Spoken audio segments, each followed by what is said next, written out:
Bismillahirrahmanirrahim. I'm Dr. Yasmeen Ahmed, and today's we will start with our new chapter that is about the special senses. And you people must be familiar about the special senses. There are 5 types of special senses, and first we will study about the air, and air is involved in the sense of hearing. Okay, so you can see the picture of air, the whole organization.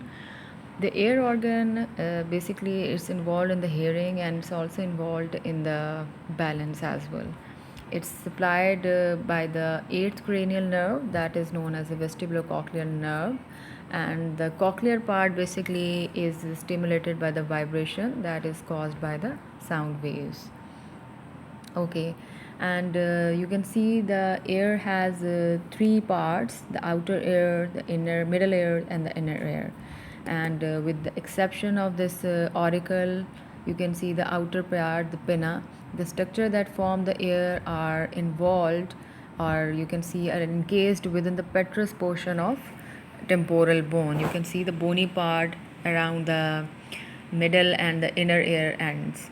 The outer ear basically collects the sound waves and it directs them to the middle ear, and from middle ear, which in turn transfer to the inner ear, where they are converted to the nerve impulse and finally transmitted to the hearing area in the cerebral cortex.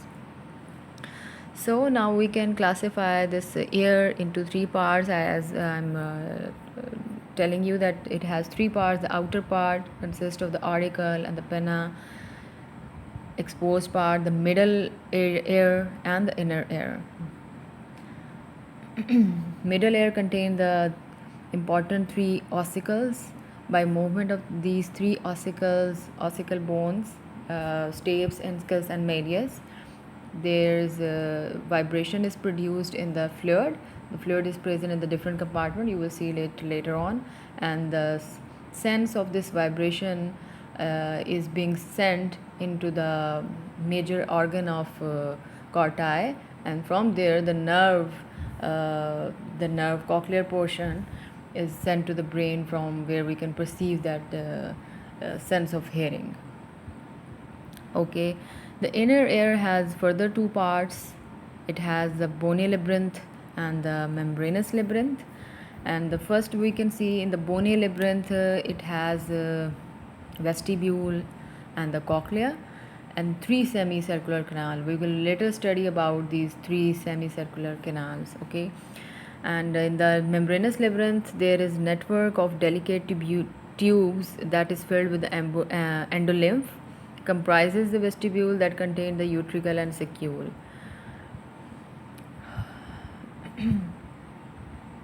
Okay, now we will study about the cochlea.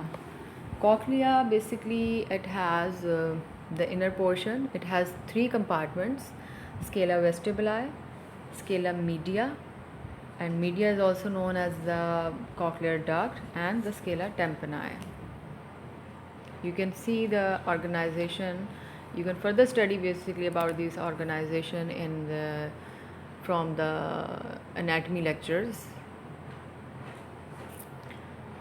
Okay, this is a cross section in which we can say that bony cochlea has 2 compartments containing the perilymph, and that you can see the scala vestibuli that originates from the oval window, and the scala tympani is ends at the round window.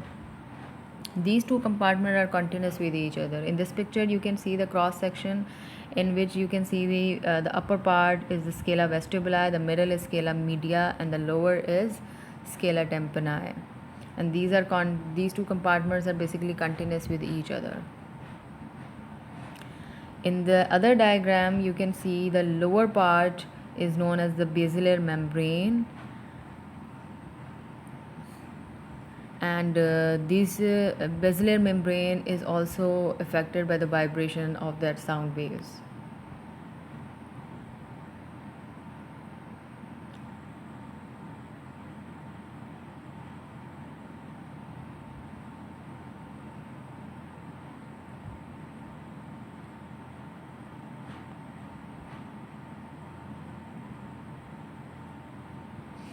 Now we will see what is the physiology of hearing. Every sound that is produced, these sound waves or the vibration in air is traveling at about 332 meters per second. So the outer air collects and concentrates the waves and direct them along the auditory canal, causing the tympanic membrane to vibrate. And this tympanic membrane is known as the eardrum. जो आप लोगों को कहा जाता है कान का पर्दा is known as a tympanic membrane.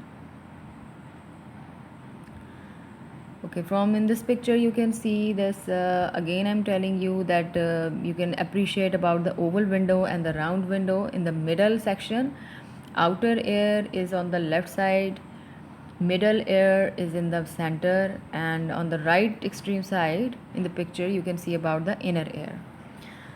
In the middle air you can see about the three ossicle, malleus, incus and stapes. And upper part of this picture you can see the oval window, and the lower you can appreciate that round window. And we have just studied that the scala vestibuli originates at the oval window and scala tympani ends at the round window. So in the physiology of hearing, we again say that the sound causes the vibration of the tympanic membrane, and the vibration is transmitted and amplified by the ossicles. Ossicles move. These three bony structure moves, and the foot plate of the stave, the last portion that is connected to the hook-like structure you can see in the diagram, that is known as the foot plate of staves, that transmit the vibrations to the perilymph of scala vestibuli through the oval window. Pressure is transmitted to the cochlear duct in the middle scala media.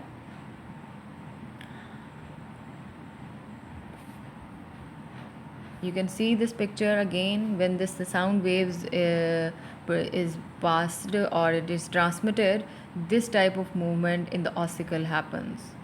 This is the round the left sided portion. The round part is known as the tympanic membrane.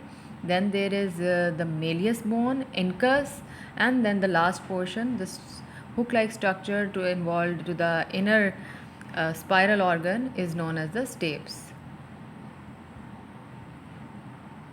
So this causes basically the motion of the movement of the endolymph and causing the vibration of basilar membrane, the lower part of the basilar membrane, and from there the auditory receptors are being stimulated.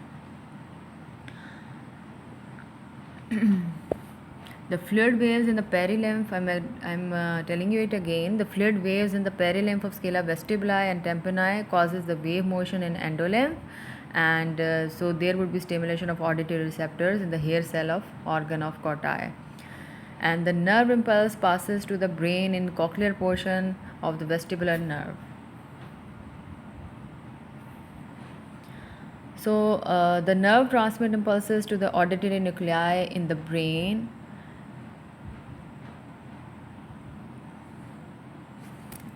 You can see in this picture there is the movement showing the repolarization and depolarization. In the resting position it is in this state, and when the sound wave is produced it is depolarized in the upward motion, and there is repolarization phase. Before we start with the sound waves,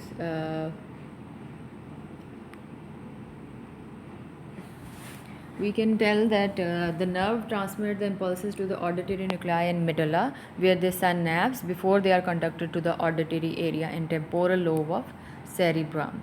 So some of the fiber crosses over in the medulla and the other remain on the same side, and the right and left auditory areas of cerebrum receive impulses from both ear. Okay. Now we will see about the sound waves. Sound waves basically have properties of pitch and volume is also known as the intensity. So volume basically depends on the magnitude of sound waves, and it's measured in decibel. So the greater amplitude of the wave created in endolymph, the greater is stimulation of auditory receptor in the hair cell and in final in the organ of Corti.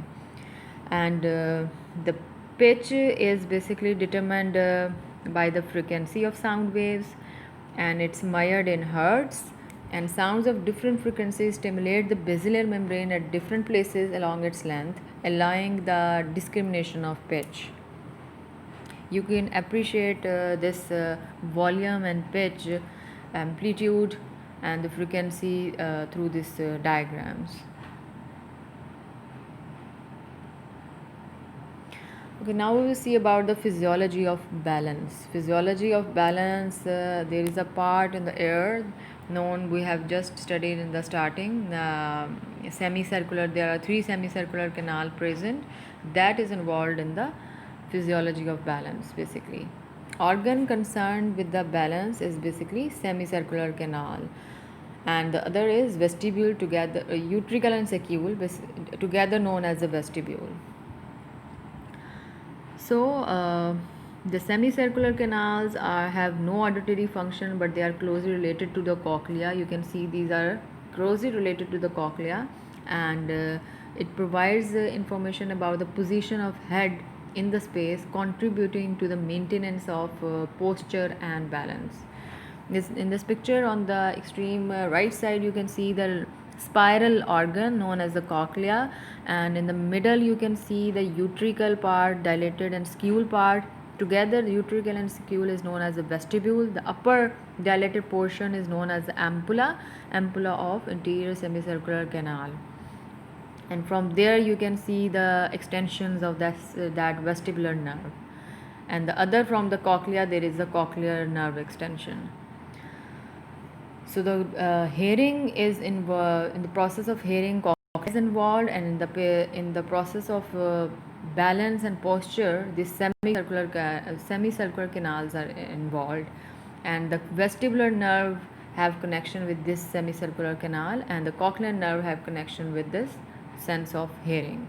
So together these two are consisting of together these two nerves make up the vestibulocochlear nerve, the eighth cranial nerve.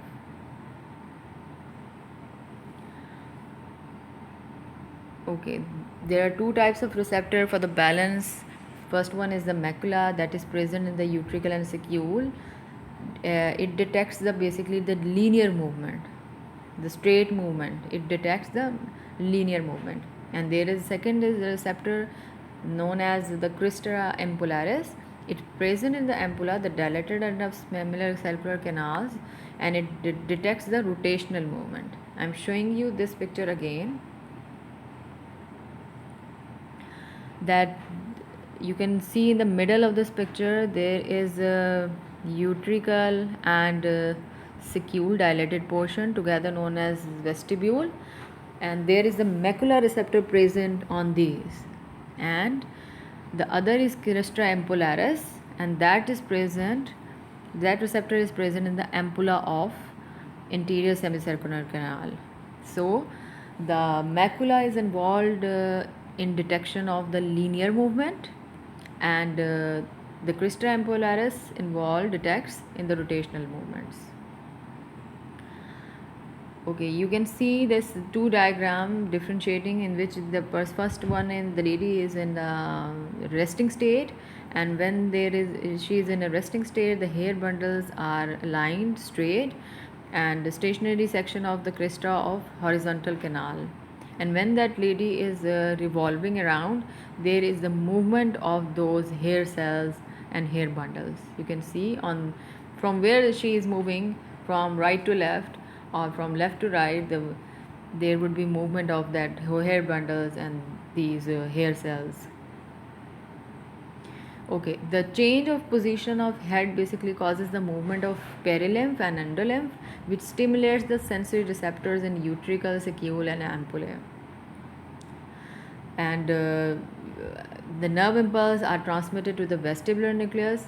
I have just told you about it, that vestibular nucleus is concerned with the balance, and then finally to the cerebellum, and then cerebellum also receive nerve impulses from the other sides as well, like the eyes and proprioceptors, and it provides information about the body position, body posture, and also helps in maintaining upright posture, and it fixes the eyes on the same point independently of the head movement. So I'm showing you it again, that this is the stationary and the resting state. The lady is standing and there is no movement, and when the lady is rotating, there would be the movement of perilymph and endolymph, and from that the receptors in the utricle, saccule and ampullae are stimulated, and then finally the nerve impulses are transmitted to the vestibular nucleus, and from vestibular nucleuses they are transmitted to the cerebellum. Okay, that's all about for today's lecture. uh, Thank you so much.